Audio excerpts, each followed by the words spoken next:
I know what you're thinking. Can the Commanders build upon a pretty impressive 2024 with an amazing 2025? I have questions myself because I'll be honest, Jayden Daniels looked phenomenal his rookie year. I'll admit, man, I was not expecting what he did on the field last year, and it's not just what he did as a runner.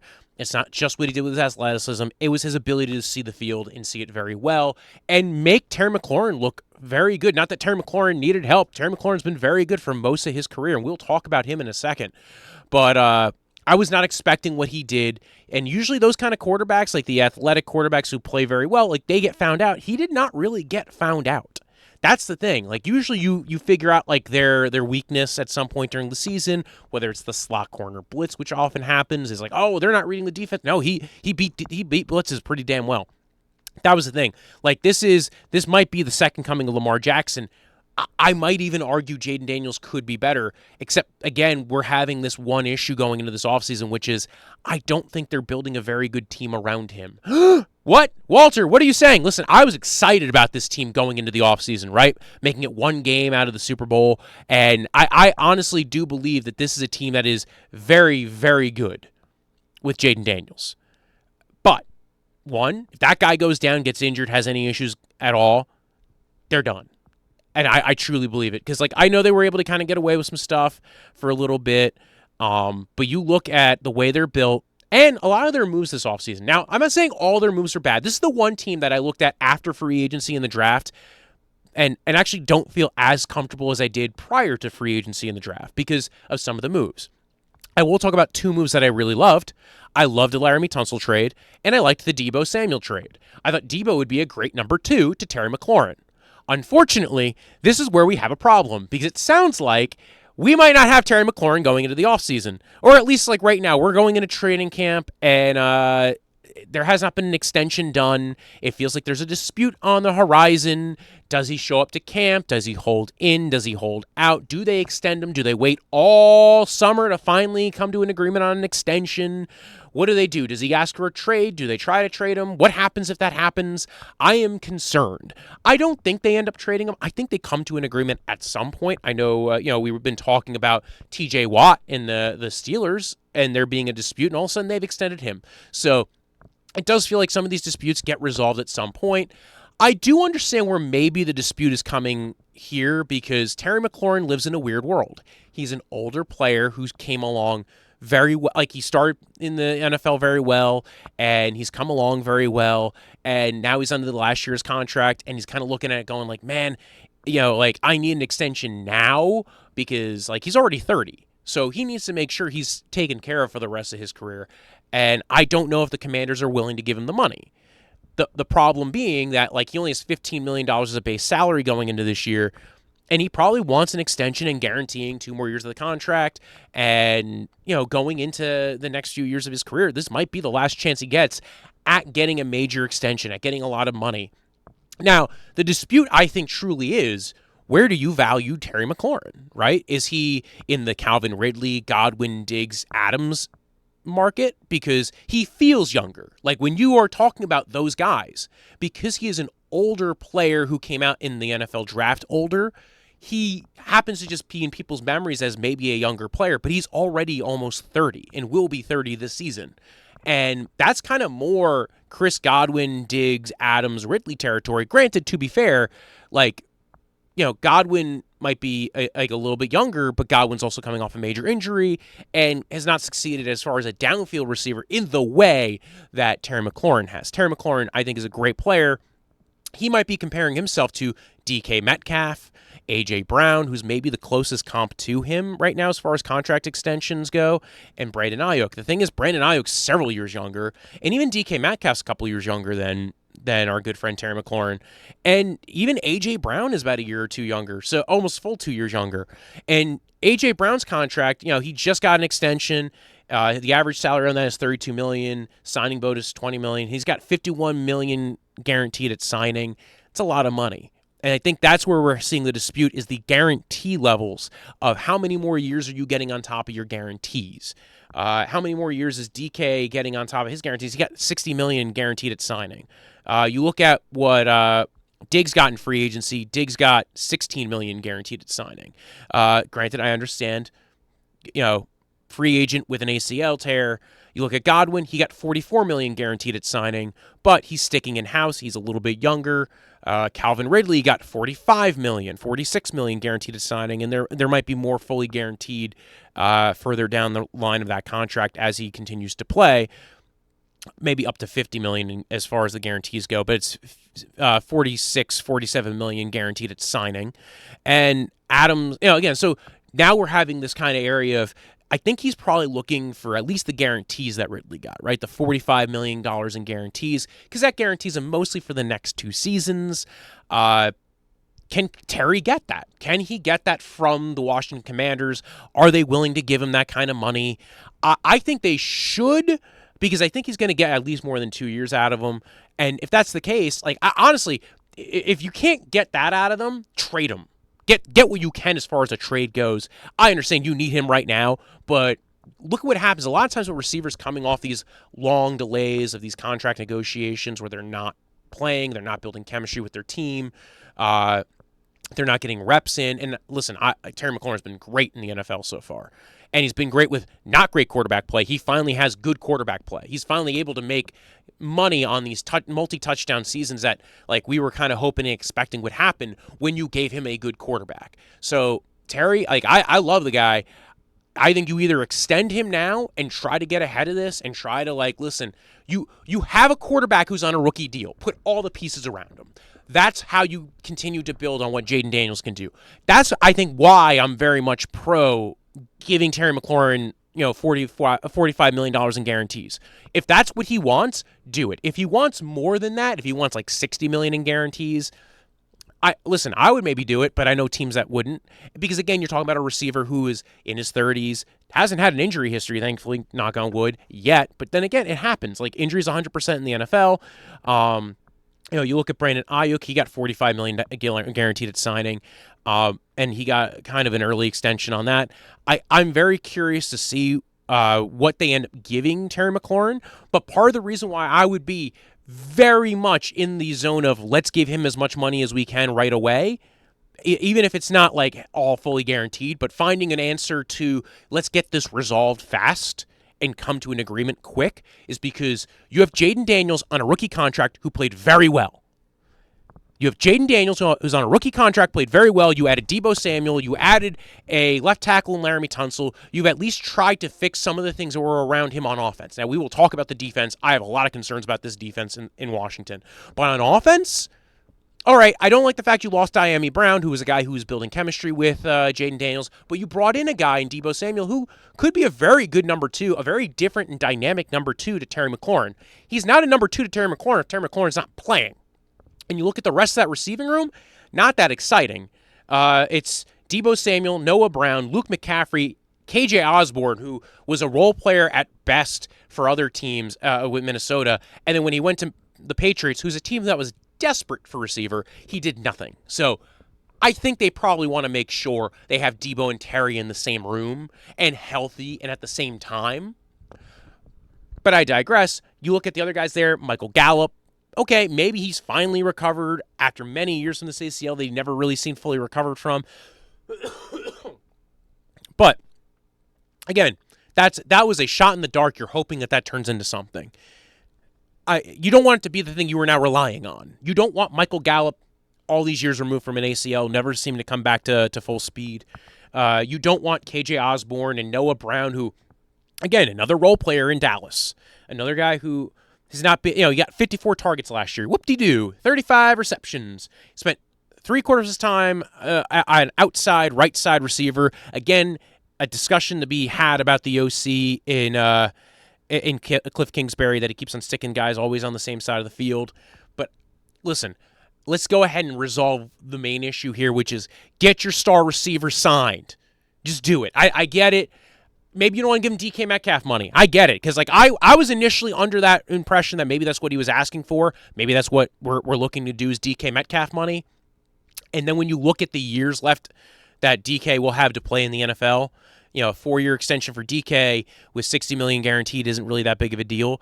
4-year extension with $60 million guaranteed to Terry McLaurin, I don't think his market is really that. It could be. It very much could be. Because honestly, receiver contracts are going insane in the NFL. And what he would get on the open market is very intriguing. I think it would probably be $25 million a year. I don't know where I'm getting that number from, but it's probably around what Calvin Ridley got as far as his agreement went, maybe a little bit more because, one, Terry McLaurin has been more consistent as far as staying in the NFL, didn't have any of the gambling issues, didn't have as many health issues as Calvin Ridley. Both are very good dynamic route runners, could be utilized all over the field, and could be true number ones for their teams and preferably number twos. But again, listen, McLaurin's been the number one. He's been the number one for the Commanders since he came out. So you pay him. And part of it is, again, you have a rookie quarterback. You are getting a benefit of a rookie quarterback. You have the money. Pay him because this is the guy you want to be on the field with your rookie QB. This is the guy you want playing with Jayden Daniels. I mean, he's not a rookie anymore. He's year 2, but you're on the rookie contract scale. That's what I'm saying. You want the guy who's going to be. You want to pay the players around your rookie contract quarterback while he's playing well because you want to get to the Super Bowl. You want to win. And you have to push all your chips in. They clearly didn't. They're clearly doing this thing of we're just taking darts on everybody right now and see what happens. I'm not entirely sure that's the best way about it, and we'll talk about that on the defensive side of this portion of this discussion. But as far as the offense goes, listen, I like what they did with the Tunsil trade. I like that they even decided to draft an offensive lineman in the first round in Josh Connolly Jr. Samuel Cosme, you have issues because he's coming off an ACL tear. So, again, another offensive line piece that, you have to kind of replace. I think that's probably why they brought in Nate Herbig in free agency. They already had Michael Dieter as a depth interior offensive lineman. I think he's an okay depth piece, not a guy you want starting. Brandon Coleman got a lot of starting reps at left tackle last year. You don't have to worry about that no more. No, hopefully maybe you kick him into guard. Maybe he, after all those reps at left tackle, he can maybe start at right tackle, have him compete with Andrew Wiley for right tackle. Again, I look at this offensive line and not super excited, but you remember Jayden Daniels is a very athletic quarterback. He can kind of get away with certain things that not everybody can get away with. That part I'm fine with. I'm more concerned as to what this team is doing as far as putting pieces around Jayden Daniels and doing things that are exciting that increase your ceiling, right? Because there's a certain point where there's just guys and then there's ceiling jumpers, right? There's guys that are going to take you to the next stop, right? I don't know, maybe I would have brought in DK Metcalf if I was them. Because imagine having Terry McLaurin and DK Metcalf with Jayden Daniels. That's those kind of things where I would have been more excited for than necessarily. Now, again, they spent that draft pick trading for Laremy Tunsil for pass protection for Jayden Daniels, which I'm totally okay with. I am not upset about that. But I'm just saying, they went out and got a receiver in Deebo Samuel. They went to add more pieces around this offense. I'm okay with that. I think they could have done more in the running back room. Listen, not that I don't like the running backs. I like Brian Robinson, but it was clear that he started to slow down by the end of the year. They have late-stage Austin Eckler. I'm not sure how much longer that's going to last. Jeremy McNichols has kind of just been a role player in the NFL for as long as he's been there. And then they drafted a 7th-round rookie in Ja'Cory Croskett-Merritt. Who knows what that's going to turn into in the NFL at this point? I mean, you're welcome to be excited about him. I'm sure there's other dudes that they'll be excited about as well. That running back room, though, not a lot to be excited about. I know there's another running back there as well that I can't remember. I'll see if I could see him on it wasn't Wild. Demetric Felton's there. That's not who I was thinking of. I thought there was somebody else who played last year. Oh, Chris Rodriguez played a little bit last year. That's who I was thinking of. Maybe he ends up becoming a starter at some point. We saw him get a couple of starting reps, last year. So again, there were some options that they could have done. They didn't really, bolster the running back room. Maybe they still do. There's always trades, and there's always veterans available. So it's still a possibility if Brian Robinson goes down, or they want some kind of somebody better than Brian Robinson. But again, I think Brian Robinson showed pretty well he could be a downhill runner for their team. I'm just, he did start to look a little worn down by the end of the season. Tight end room, see year 2 of Sanat, who was actually a pretty solid blocker his first year. John Bates, they re-signed to a multi-year extension. And again, they still have Zach Ertz now, who, again, I think you're putting a lot of good pieces around your young quarterback to a degree. As long as you get Terry McLaurin back in that room, I feel very good about this offense. But they got to do it quick. Because I don't want to hear week 1 all of a sudden they extended Terry McLaurin. That's great. You waited way too goddamn long for that to happen. Unless he's back in there and they're all kind of like, we're all on a good page right now. But if he's not showing back up to camp and you don't want to be there or he's holding in, I'm very concerned. Let's talk defense. Got rid of Jonathan Allen. Didn't think that was the best idea. But then again, they felt like they kind of needed to. Didn't feel like he was a fit. They were probably looking to move on from both the D tackles at some point, but they knew they had more money committed to Deron Payne. They have year 2 of Jayden, a.k.a. Johnny Newton. I don't know if he likes to be called Johnny anymore. I think it's just Jayden Newton at this point. That's a little weird. Not usually used to that. They did sign Javon Kinlaw in free agency. They have Carl Davis Jr., who played pretty well for about 100 snaps last year, has been in the NFL for almost 10 years, so I don't think that's a big player. Sheldon Day and Eddie Goldman have been kind of cast-offs from multiple teams over the years, so solid D tackles, but like kind of more rotational guys, and you're not going to see the golden age of Eddie Goldman, I don't think. Edge rusher. Apparently, this is a team that doesn't believe in edge rusher anymore, and I think that was kind of my concern with this team to begin with. I'm shocked they didn't draft edge rushers earlier on in this draft. And, listen, I'm glad they would decide to invest a first-round pick in an offensive lineman, but I would have also been, invest their day 2 picks in trading for Laremy Tunsil. But I also would have been intrigued by them drafting edge rushers as well. Dietrich Wise, Cleveland Farrell, Dorrance Armstrong. The strongest guy in the room is Dorrance Armstrong, a guy who's literally got strong in the name. Rotational rusher and Jacob Martin, who they signed in free agency. Not loving this edge rushing room at all. You look at the corner room, pretty solid corner room, right? They traded for Marshawn Lattimore last season for a 3rd-round pick. They have Mikey Sandersill. Noah Igbahogany has developed into a solid slot corner. They signed Jonathan Jones, another guy I think who's primarily been a lot of slot in the NFL, so that's kind of interesting. And they drafted Trey Amos in the 2nd round. So it does feel like they are putting a lot of effort into figuring out the back end of that team, except, safety, they've basically put Will Harris and who next to it. And Will Harris is probably when Will Harris is your biggest name, the whole defensive safety room should just be called the who. So I'm not really super enthused about the safety room either. Linebacker room, Frankie Louvu, the immortal Bobby Wagner. I think those are good pieces to have for your team. So I'm okay with that. I'm okay with that. I do think they're expecting a lot of Dan Quinn to coach up the defense. My concern with that is that this defense is starting to feel a lot like the defenses of Dan Quinn when he was at the Atlanta Falcons and not when he was with the Dallas Cowboys. Because when he was at the Dallas Cowboys, he at least had really good defensive pieces there to play with. I'm not thinking they have a lot of that, and I think they're overestimating what Dan Quinn and company can do on defense without really good pieces there. And they were able to get away through games at certain points last year, but I don't know, man. I'm not over-loving this defense at this moment. I think they need a little bit more talent on the defense, whether it's I think they actually also just signed Von Miller in free agency, didn't they? Cool, late-stage Von Miller. That's the other option right now, I believe. I'm not entirely loving that maneuver either because, again, late-stage Von Miller, I mean, yeah, it's better than zero. It's better than 0 Von Millers on your defense. But to be fair, it's kind of like having 0 Von Millers on your defense. I think that deal just got done an hour or 2 before I started recording this, so I'm going to make sure. But I do believe that happened. Let me just check. And again, not that I think that they can't do a lot to damn it, I can't find any more. God damn it. Where are you? I thought that happened today. I swear I saw it. She Rice. Josh Reynolds. What's going on with Josh Reynolds? Oh, I gotta wait. Oh, yep. Commander signed Von Miller. Sorry, I had to do that. Maybe I'll try to cut that part out. Yeah, so the Commanders signed Von Miller in free agency, which kind of shows you how desperate you are at edge when that's the guy you're signing at such a late stage. Not that he can't be a good rotational guy, but they're all rotational guys. Their whole edge rushing room is rotational guys. There's not one star on the D-line.